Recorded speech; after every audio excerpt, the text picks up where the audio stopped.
One Igbo bani.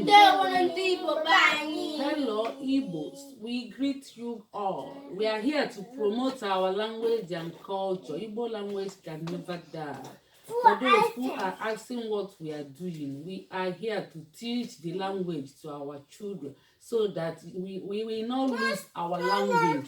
These people we are living with, if you don't have anything that they will see and believe that you are better than them, they will not respect you. If you have anything which they don't have, they will use it to respect you. But if you keep imitating them, which means you are imitation, they know that you are imitation, they will not respect you. So let's keep our language and culture. Our mother tongue is very important in our life. It have a great impact in our children so that they will know where they are coming from, know where they are going to. When they grow up, they will never depart from it. So today we are going to do Ilu Igbo, which means idiom. One Ilu Igbo. Ilu Igbo. Ngwa ihe nkwuru kwuo. Papa nnekwu dobe aka. Mbọchị nta ka anyị tụọ n'Owere nchi. Ka ọ dị ka enwe amara ọhịa. Onye na-enyo isi a na-apụta. Onye iro m fụrụ m kụja. Ka ịma nke a ịma nke ọzọ. Maka ọjọọ. Anyị ga-ebi.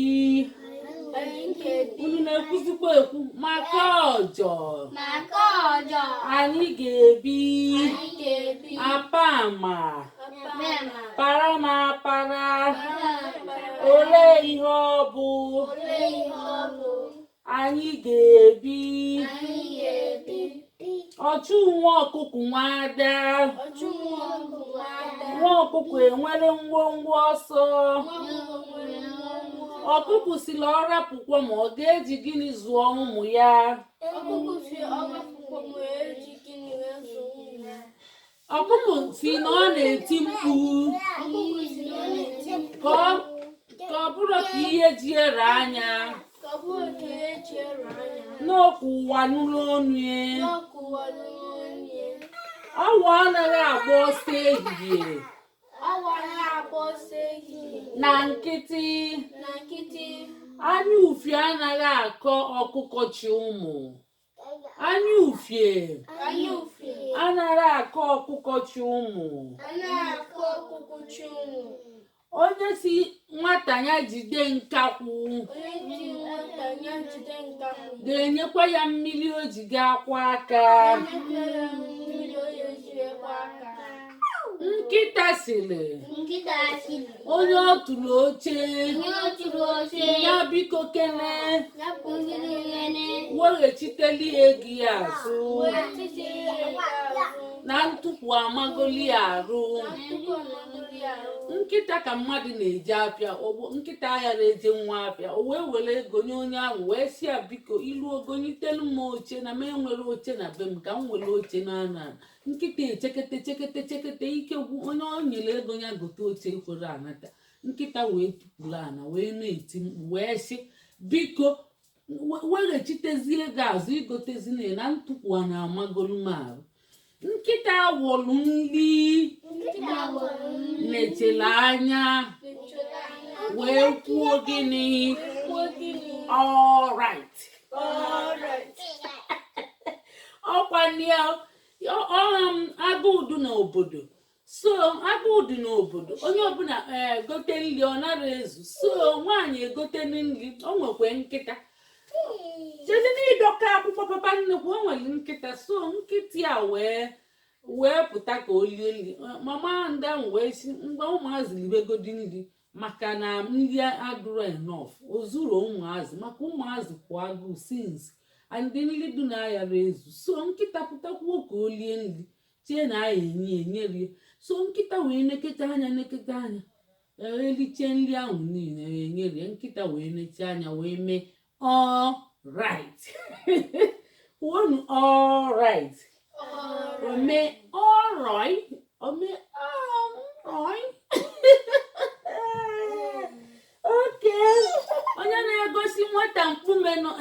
onye na-egosi nwata awọ nọ n'ikpo okwute. Onye na-egosi nwata awọ n'ikpo okwute. Nye na-alụli ya aka. Maka gịnị? Na awọ na mkpume na-eyi. Nya ị na-ekwu iri, ị na-egosi example, na-ekwu ọ bụrụ ikwu okwu.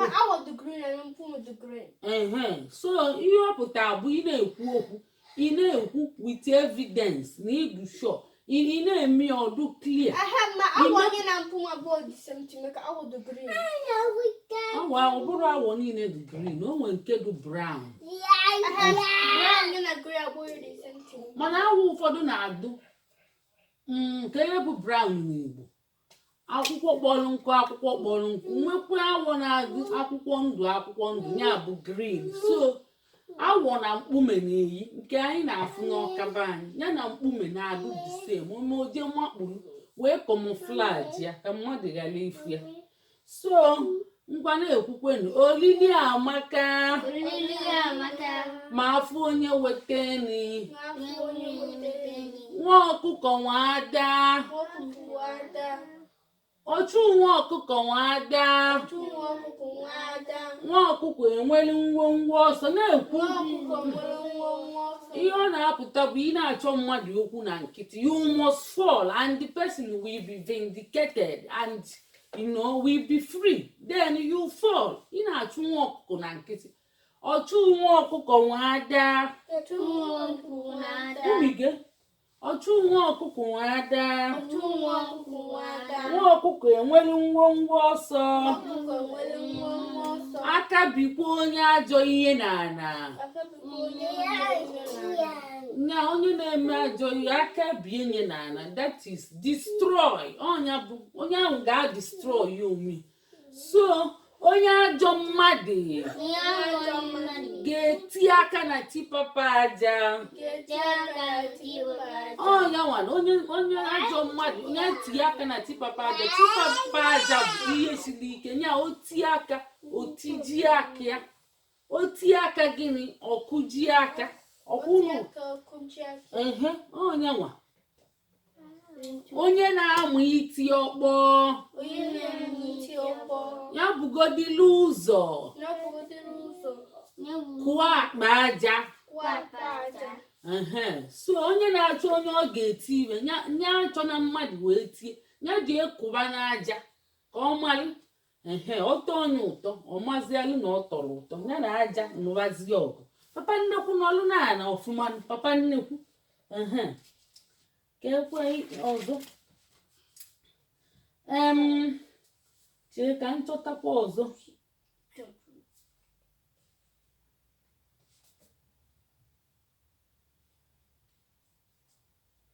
Oji ọfọ omeihe jide ọfọ. Oji ọfọ ga-ana.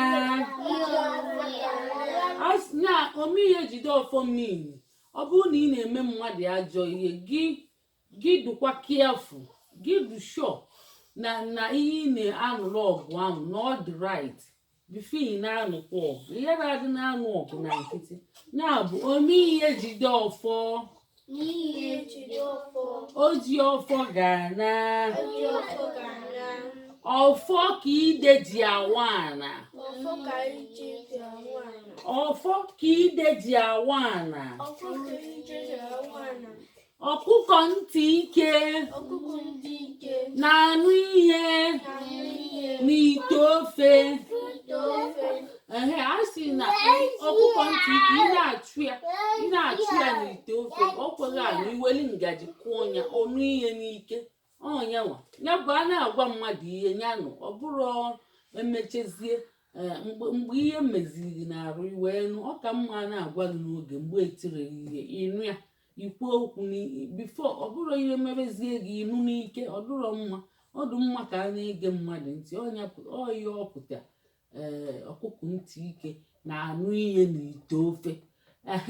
Ijiji ntị ike, kwukwara na ijiji ntị ike na-eso ozu ana na anini.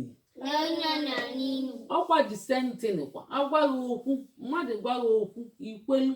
o nwere ike gị na mmadụ na-ese okwu abịa gboo ụgwọ ikwe isi oke no problem ka udo chia mana ọ bụrụ na isiri aka udo chizia esebe okwu o nwere ike ihe ga-apụtazi na ya ị ga-regret so isikwa n'uche ọ bụkwa na ịma ikwe so mgbe ahụ ị na-achọzi ikwe by fire by force so anyị ọ ya adị mbọsị ọzọ anyị gụkwa ụmụ ilu ndị ọzọ ilu dị ebe karịrị akarị o nwere nke a na-ekwukwesị nwata na-ede ihe siri nne ya ya mete mmanụ ka e wee taba nsị dị akwụ ihe omini bụ na palm nut ịmara palm kernel bụ ya ka eji eme mmanụ so ịbịa gbutie isu ọnya picha anya mmanụ apụta so onye na-ede ihe ọ bịazie si mama ya metekwe mmanụ nya ka e wee tabakwa nsị dị akwụ bụ mmanụ bụkwa mmanụ nya si mete mmanụ ka e wee taba mmanụ dowegodi ifu gị onye na-ede ihe ichalia ịma na o debe gị ihe onye na-ede ihe ị ga-ama ichalia maka na asị gịnị ọkụkọ pụta ụtụtụ chụba gị ọsọ kwuo ọkụkọ pụta ụtụtụ chụba gị ọsọ gị gbabakwa maka na ị mara ma opulu eze n'abalị ọ bụrụ mana ọkụkọ unu ike oke nwa ịnọkpazina m ahụ so ịma na ọkụkọ anaghị enwe eze ọkụkọ na-atụli ihe n'onye o nwere eze o ji atụ ya so ndị ọkụkọ na-aga ọfụkọ mmadụ ọgbawa ọsọ ọkụkọ ịma ọkụkọ adụrọ n'ebe na ọkụkọ n'ala Igbo be anyị ọkụkọ na-agagharịcha be mmadụ andị ịchụ ọnya shu ọgba ọsọ ọ nara anọ mana ịpụta ụtụtụ fụzia na ọkụkọ chụwaziri ọsọ maka mmadụ na-achụ ọkụkọ ọsọ ọ bụrụ ọkụkọ na-achụ mmadụ so ịfụ na ọkụkọ bidozie chụba gị ọsọ gị gbawa ọsọ maka ịmara ma ofulu eze n'abalị ihe ọ pụta bụ na o nwere ike onye anaghị achọbu gị okwu ọnọkata chọba gị okwu na nkịtị ị na-asịzi ọgenizi ọ nwekwa ike ọ bụrụ onye ịkarịkwa akarị onye ị ga-akụgbu onye ị ga-etinwu ihe tinye enyi ọ na-anabụziali abịa